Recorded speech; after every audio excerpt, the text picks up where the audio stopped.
د کراچۍ محمد ریحان او د هغه ښځه سفینه ناز د کراچۍ نه تر د چاینا بارډر پورې پیدل روان دي چې اوس پېښور ته رسېدلي دي.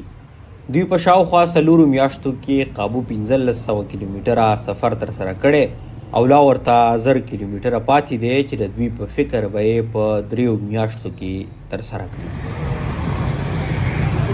बेहद खूबसूरत इलाकों को एक्सप्लोर खुद भी करना चाह रहे हैं. ډېرې ښایسته سیمې په خپله هم لیدل غواړو او خلکو ته هم ورښودل غواړو چې د پاکستان ګوټ ګوټ ښایسته دی او د دې ښایسته سیمو سفر تاسو بغیر له سویاري کولی شئ او ځایي خلکو سره ناسته پاسته هم کولی شئ.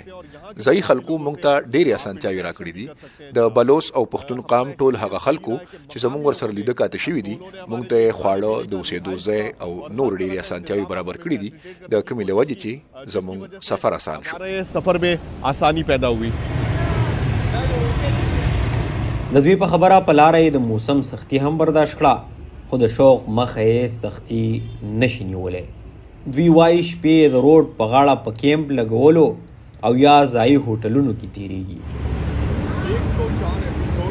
बहुत सारी मुश्किलात हुई हैं सफ़र में.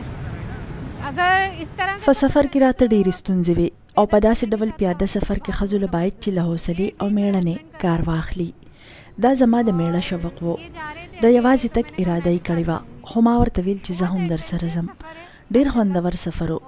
زه وایم که ښځې د سفر شوق لري نو وتل وله پکار دي.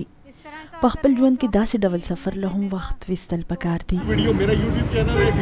ریحان او د هغه ښځه د ورځې د 15 نه تر 13 کیلومترو پورې سفر کوي.